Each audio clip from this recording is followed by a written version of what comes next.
한국 국내 언론에서 가장 민감하게 여기고 중요하게 여기는 외국 정상들의 발언들이 있습니다. 미국의 바이든이나 북한의 김정은이나 중국의 시진핑이나 일본의 기시다 등일 겁니다. 그들의 발언이 왜 중요한가 하면 그들의 말이 한국의 외교와 경제와 국방에 큰 영향을 끼치기 때문입니다. 중요한 위치에 있는 사람의 말은 말로 끝나는 것이 아니라 큰 영향력과 능력을 갖습니다. 모압 왕 발락은 이스라엘 백성이 자기 나라 근처에 진을 치고 있는 것을 보고 크게 두려워합니다. 힘으로는 이스라엘을 이길 수 없기 때문에 종교적인 방법으로 이스라엘을 이기려고 합니다. 그래서 발람 선지자를 불러서 이스라엘을 저주하게 합니다. 그가 하나님의 이름으로 이스라엘을 저주하면 이스라엘이 약해지면서 무너진다는 거죠. 발람 선지자는 돈을 좋아합니다. 그래서 이 모압 왕에게 가는 것을 하나님이 싫어하신다는 것을 알면서도 이스라엘을 저주하기 위해서 모압 왕에게 갑니다.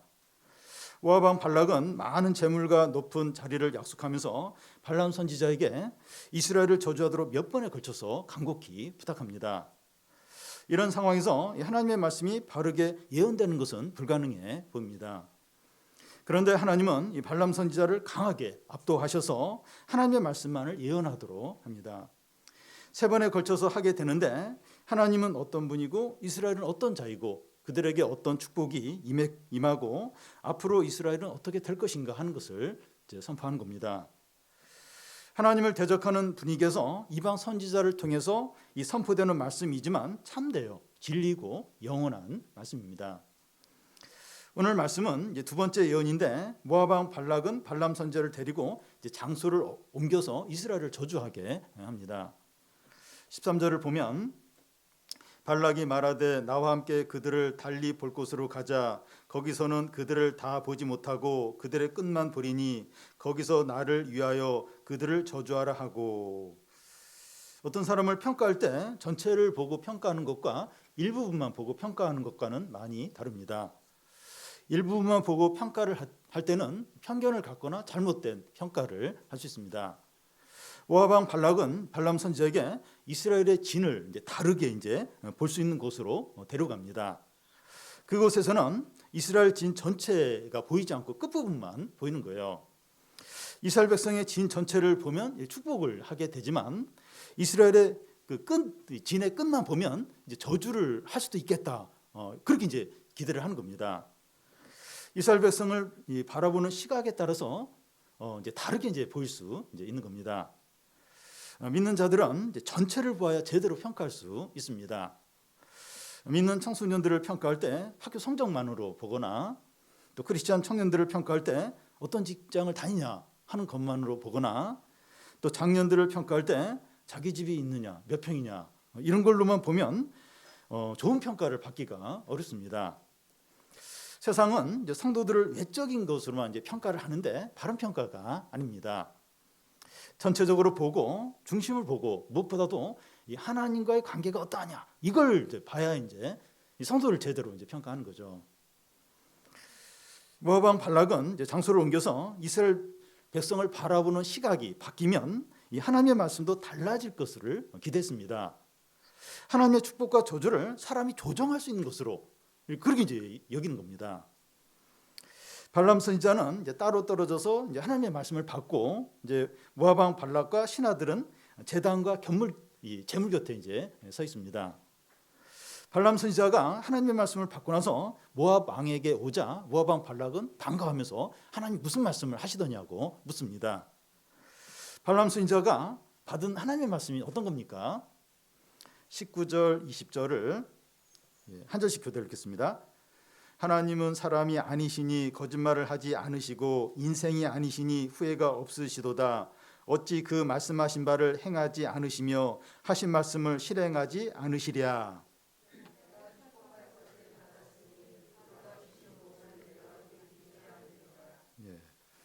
사람은 자기가 한 말이나 약속을 잘 지키지 못합니다. 중간에 마음이 바뀌거나 상황이 변하거나 어려움이 생기거나 압력을 받으면 못 지킬 수 있어요. 약속을 지키지 못하고 나면 왜 그때 약속을 했는가 이렇게 후회를 합니다. 사람은 진정으로 믿을 만한 존재가 못 됩니다. 우리 자신도 그렇고 다른 사람들도 이제 그럽니다. 그러니까 사람에게 뭔가를 막 전적으로 믿고 뭔가를 막 기대하고 이러면 안 되고 이렇게 사람을 그냥 잘해줘야 돼요. 사랑해야 될 존재지 내가 전적으로 맡기고 그래서 막 그 사람이 날 책임져 주고 막 그런 기대를 하면 안 돼요. 나도 나 자신을 못 믿는데 어떻게 다른 사람을 전적으로 믿는 건 이제 어려운 거죠. 그런데 하나님은 사람이 아니라는 거예요. 하나님은 말씀하신 것을 반드시 지키십니다. 시간이 많이 지나고 상황이 바뀌고 반대가 있고 어려움이 생겨도 하나님께서 말씀하신 것을 취소하거나 못 지키시는 경우는 없습니다. 하나님께서 앞에서 이제 무슨 말씀을 하셨는가 하면 그 22장 12절에서 발람 선지자가 모압 왕에게 가도 되냐고 이렇게 물었을 때 이스라엘 백성을 저주하지 말라. 그들은 복받은 자들이라고 말씀했습니다. 하나님은 이스라엘 백성들에 대해서 이렇게 말씀하셨기 때문에 축복을 하시는 겁니다. 모압 왕 발락이 발람 선지자에게 압력을 넣어요. 막 재물 가지고 막 유혹을 하고 발람 선지자도 저주하고 싶어서 안달이 났어요. 그런데 하나님은 이스라엘 백성들 축복을 하시는 겁니다. 지금 상황이 어떻게든지 막 재물과 높은 자리로 발람 선지자를 유혹해서 막 이렇게 하나님의 말씀이 저주의 말씀을 받기도록 막 그렇게 해요. 그리고 막 발람 선지자도 진짜 저주하고 싶어요. 저주하고 싶고 막 그래서 재물을 받고 싶은데 그런 상황에서도 하나님 계속 이제 이스라엘을 이제 축복하시는 겁니다. 여러분, 하나님의 말씀은 100% 믿어도 됩니다. 자기 생명보다 자기의 모든 것보다 자기가 가장 사랑하는 것보다 더 우선해도 돼요. 더 그걸 중요하게 여겨도 됩니다. 하나님의 말씀에 우리의 모든 것을 다 맡겨도 됩니다. 왜냐하면 하나님은 사람이 아니시기 때문에 시간이나 상황이나 사람들의 말에 따라 왔다 갔다 하거나 변덕을 부리지 않으시기 때문입니다. 여러분, 하나님의 말씀보다 사람의 말을 더 신뢰하거나 하나님의 말씀보다도 인터넷의 정보를 더 우선하지 않아야 됩니다. 여러분, 그 주식이나 부동산 시세가 이렇게 달라질 줄 우리가 알았습니까? 확 바뀌었어요. 너무. 그러니까 이 세상에서 이렇게 의지하고 자신을 맡기고 변하지 않는 게 없어요. 다 바뀝니다. 그런데 바뀌지 않는 거, 참된 거, 그게 있는 거, 그게 나를 맡기고 의지하고 확 전적으로 신뢰하고 그게 있는 겁니다. 절대 안 바뀌는 참된 또 이렇게 말씀한 건 반드시 이루어지는 있는 그게 하나님 말씀인 겁니다. SNS에 많은 시간을 쓰면서 성경을 읽을 시간이 없다 이렇게 말하지 않아야 합니다. 발람 선지자가 이제 무슨 말을 이제 하는가 하면 하나님께서 이스라엘을 축복하는 말씀을 주셨는데 내가 어떻게 축복하지 않겠느냐 합니다. 발람은 이제 두 번째 예언에서도 이스라엘을 축복하는데 어떤 축복입니까? 21절을 보면 야곱의 허물을 보지 아니하며 이스라엘의 반역을 보지 아니하시는도다. 여호와 그들의 하나님이 그들과 함께 계시니 왕을 부르는 소리가 그 중에 있도다. 이 야곱의 허물과 이스라엘의 반역을 보지 않는다고 하는 것은 이스라엘 백성에게 허물과 반역이 있지만 가려지고 덮어두는 것을 말합니다. 이스라엘 백성의 광야 생활을 보면 그들에게 죄악과 허물과 반역이 얼마나 많습니까? 민수기에 그게 쭉 이제 나와 있는데요. 그런데 하나님께서 덮고 가려서 보지 않는 겁니다.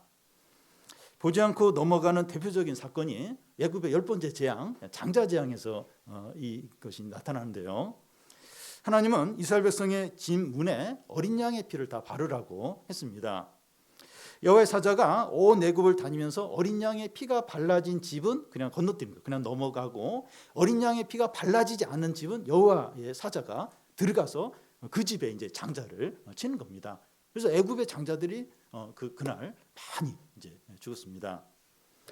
이스라엘 백성의 장자도 다 죽어야 하는데 어린 양의 피 때문에 살 수 이제 있었던 거죠. 그러니까 피가 안 발라졌으면 그 이스라엘 백성의 집에도 여호와의 사자가 방문하는 거예요. 그래서 장자를 쳐서 죽게 하는 겁니다. 이 어린 양의 피가 이제 예수 그리스도의 피를 상징하는데 은혜죠, 은혜. 이게 은혜입니다. 그러니까 이스라엘 백성들도 다 죽어야 되는데 어린 양의 피, 예수 그리스도의 피 때문에 그냥 넘어가는 거예요. 죄가 있는데 그냥 넘어가는 겁니다. 뭔가 잘해서 상을 받는 것보다 죄를 지었는데 덮어지는 게 더 큰 축복입니다. 하나님께서 우리에게 주신 것이 무엇이냐? 하나님이 나에게 준 게 뭐야? 내가 예수 믿고 그랬는데 교회 이렇게 하나님이 주신 게 뭐야? 없는 것 같아요. 돈을 많이 번 것도 아니고 뭐 자기 집에 있는 것도 아니고 사업에서 크게 성공한 것도 아닐 수 있습니다. 그런데 우리가 죄와 허물로 인해서 심판받아 지옥에 갈 수밖에 없는데 우리 죄를 용서하시고 의롭다 하시고 영생을 주신 게 가장 큰 선물입니다. 이것보다 더 크고 좋은 선물이 있습니까? 이해를 돕기 위해서 좀 더 극단적인 예를 하나 들겠는데요. 큰 범죄를 저질러서 무기징역을 살아야 하는데 무죄로 이제 풀려날 뿐만 아니라 많은 돈과 높은 지위와 높은 지위까지 얻게 되었다면 세상에서 이런 일은 뭐 사실 일어나지 않지만 이것보다 더 놀랍고 대단한 일은 이제 없는 겁니다. 하나님으로부터 우리가 받는 은혜가 이것보다 더 크다는 거예요. 그러니까 다 죄로 인해서 다 사형 판결을 다 지옥에 가야 돼요. 근데 예수 그리스도의 피, 주님이 우리를 위해서 대신 죽으신 그것 때문에 죄가 다 가려지는 거예요. 죄가 없다 하고 그리스도의 의로 이제 우리가 이렇게 딱 쌓여지면서 그냥 하나님의 자녀와 하나님 나라의 그 축복을 이제 누리게 되는 거죠. 하나님은 우리의 허물과 반역을 보지 않으시고 어떻게 하십니까? 21절 중간에 보면 여호와 그들의 하나님이 그들과 함께 계시는 겁니다. 구약 시대에는 하나님이 백성들과 어떻게 함께 계셨습니까? 그러니까 이스라엘 백성들이 뭐 광야 돌 때도 얼마나 죄를 많이 지는 거예요. 근데 하나님이 함께 계세요. 그게 어떻게 이제 가능했는가 하면 성막에서 이제 그 백성들의 죄를 속죄하는 이제 짐승들이 드려지는 거예요. 그러기 때문에 죄가 계속 용서되고 덮어지면서 하나님 이스라엘 백성과 동행하는 함께하는 게 이제 가능했죠. 신약 시대에는 하나님께서 사람들과 어떻게 함께 하십니까? 예수 그리스도의 피를 통해서 우리의 죄가 다 용서가 되면서 주님이 이제 우리와 함께 이제 하시는 거죠. 여러분, 죄가 덮여져서 하나님이 우리와 함께 하시는 것이 축복입니다. 축복을 물질적인 것으로만 생각하지 않아야 돼요. 근데 요즘은 다 물질로 월급이 연봉이 또 이렇게 프로 선수들 같은 게 몸값이 얼마냐 다 돈으로 물질로 다 이 어떤 좋은 걸 다 이제 평가하는 시대인데요. 물론 돈이나 집이나 뭐 좋은 직장이나 사회적인 지위도 중요하죠. 필요합니다. 그런데 이제 우리가 점점 이제 물질적인 것이 아니면 가치가 없는 것으로 점점 그렇게 이제 생각을 점점 이렇게 한다는 겁니다. 믿는 사람들도 자꾸 그렇게 물질적인 거 그걸로 자꾸 해서 물질적으로 이제 이렇게 그게 없으면 가치가 없는 걸로 자꾸 이제 그렇게 자꾸 생각을 이제 하게 된다는 거예요. 그런데 죄가 가려지고 하나님이 우리와 함께 하시는 것이 가장 큰 축복입니다. 우리가 하나님과 교제하고 기도로 나아갈 수 있고 예배할 수 있고 성도들과 교제할 수 있는 것이 가장 큰 복입니다. 이게 가장 큰 축복이에요. 물질도 하나님의 보관에 들어있는 거죠. 물질도 필요하고 중요한데 이 하나님의 보관의 한 부분이죠. 이게 전부가 아니라 그 하나님의 큰 보관에 다 물질적인 것도 이제 들어 있습니다. 발람이 계속 어떤 예언을 이제 합니까? 22절을 우리 같이 한번 읽겠습니다. 하나님이 그들을 애굽에서 인도하여 내셨으니 그의 힘이 들소와 같도다. 하나님이 이스라엘 백성을 애굽에서 인도하셨다고 하는데 단지 과거 일을 말하는 것이 아니라 현재도 백성들을 인도하고 있다는 겁니다. 그런데 하나님이 어떤 분이신가 하면 그의 힘이 들소와 같다는 거예요. 아프리카 들소 이제 버팔로를 TV에서 본 적이 이제 있을 겁니다. 이 버팔로들이 수십만 마리가 이제 이동을 하는데 장관입니다. 버팔로가 얼마나 힘이 센가 하면 그 버팔로 한 마리랑 사자랑 이렇게 딱 맞대기를 하면 사자가 도망가요. 이게 안 됩니다. 사자가 이 버팔로를 못 이겨요. 이 버팔로가 뿔로 사자를 막 집어 던지는 저는 이런 장면을 여러 번 봤어요. 이게 안 돼요. 버팔로를 사자가 1대1로 못 이겨요. 그러니까 막 여러 마리가 달려들어야 이제 버팔로를 이제 쓰러뜨릴 수 있지. 1대1 한 2마리가 버팔로를 못 이깁니다. 들소 같은 큰 힘을 가진 하나님께서 이스라엘 백성들을 인도하시기 때문에 앞을 막을 자가 없다는 거예요. 우리가 하나님의 인도를 받아서 살아가는데 들소 같은 힘을 가진 하나님께서 앞서 가신다는 겁니다. 하나님 우리를 인도하신다. 이게 무슨 의미가? 들소, 버팔로 같은 사실 버팔로보다 훨씬 더 강하시지만 그런 하나님이 앞서 가면서 인도하시는 거예요. 그래서 우리가 이제 하나님의 인도를 받으면서 두려워하지 않아야 돼요.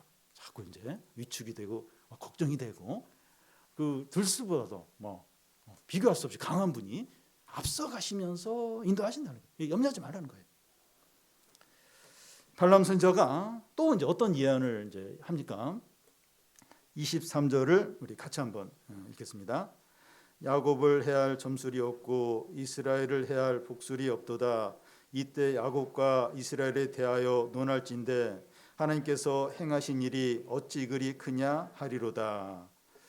여기 점술이라고 하는 것은 새가 날아가는 방향이나 짐승의 간을 보면서 이렇게 점을 치는 것을 말하고, 이 복술이라고 하는 것은 제비뽑기식으로 점을 치는 것을 말합니다. 이런 것을 하면서 이제 미래를 예측하거나 이제 저주를 이제 하죠. 그런데 이런 점술과 복술로 저주를 하는 것으로는 이스라엘을 망하게 하지 못한다는 겁니다. 오늘날 이런 저주에 해당하는 게 뭘까요?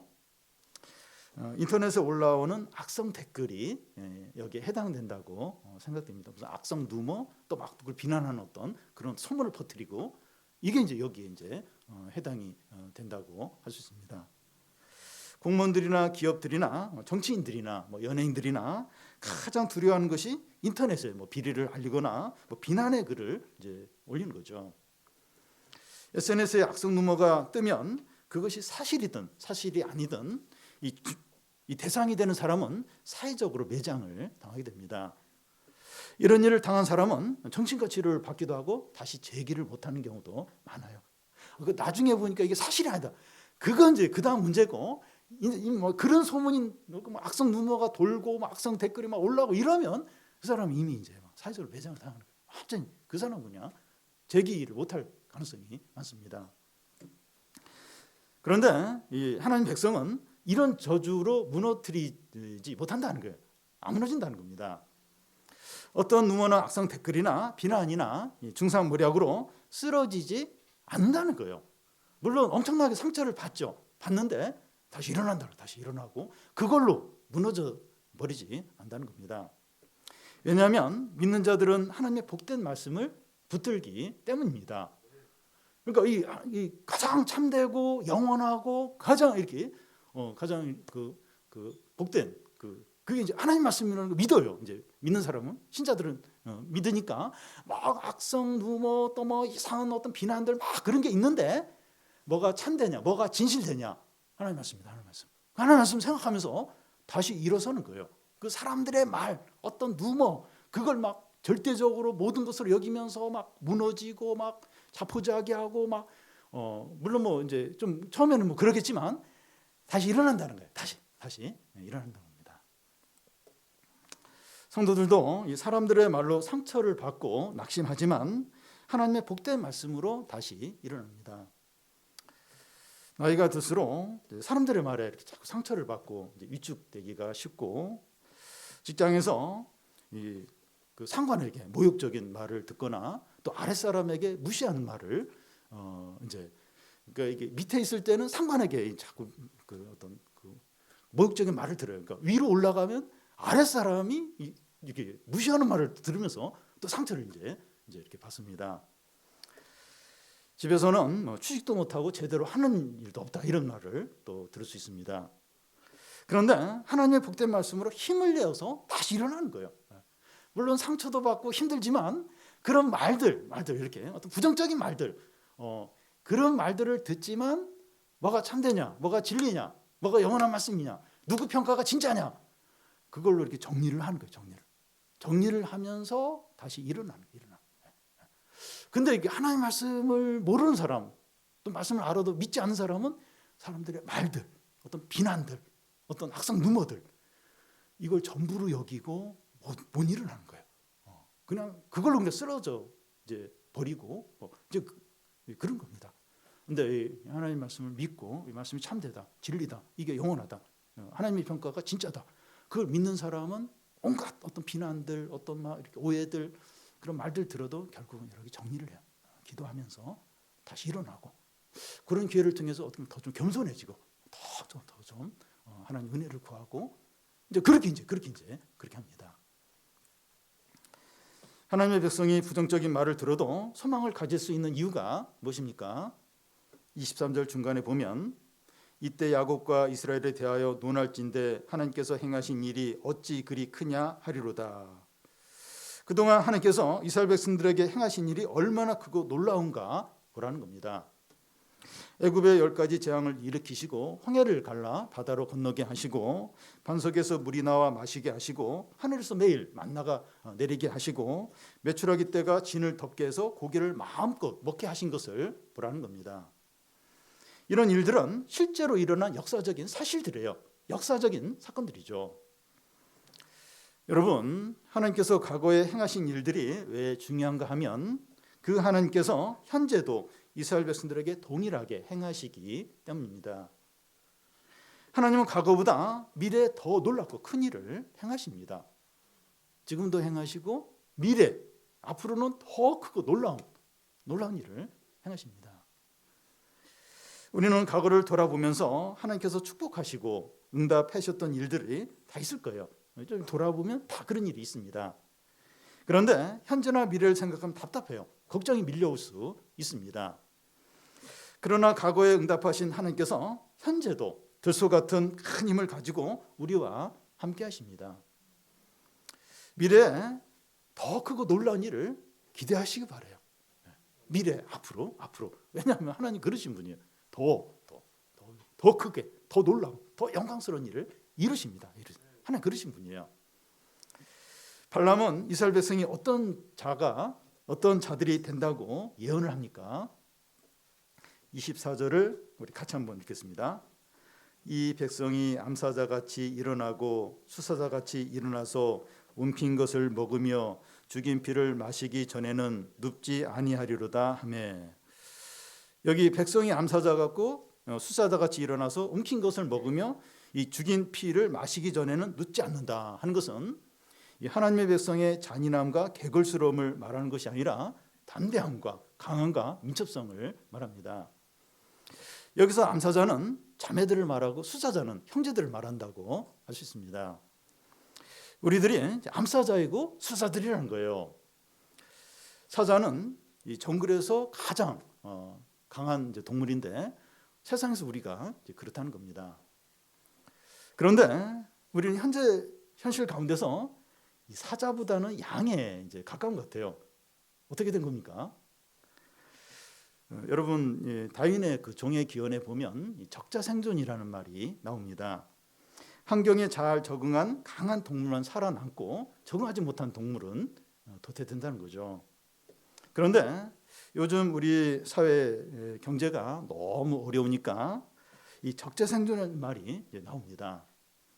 잘 버티는 강한 회사나 경쟁력 있는 직원만 살아남는 겁니다. 그런데 이 강한 회사나 강한 사람이 어떤 것입니까?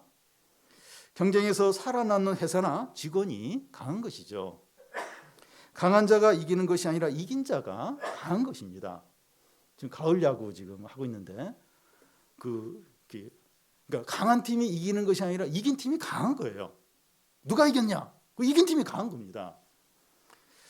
매일 성경 사무엘 21장에 보면 이번 주에 나올 이제 본문인데요. 다윗의 용사들이 블레셋의 거인들을 죽여요. 싸워서 이깁니다. 이 강한 자가 이기는 것이 아니라 이긴 자가 강한 거죠. 그런데 이제 하나님의 백성은 객관적으로 보면 강한 자들이 아니에요. 곧 쓰러질 것 같고 망할 것 같아요. 근데 버티는 거예요. 버티고 견디는 겁니다. 하나님의 능력과 은혜를 의지해서 끝까지 포기하지 않고 견디는 겁니다. 우리 교인들 중에서 회사에서 빨리 이제 퇴직할 것 같고 이직을 할 것 같은 분인데 제일 오래 버티고 승진도 하고 상도 받는 분이 있습니다. 하나님의 은혜로 그렇게 감당을 한 거죠. 그렇게 감당을 하면서 견디고 이기는 거죠. 이런 우리가 암사자이고 수사자인 거예요.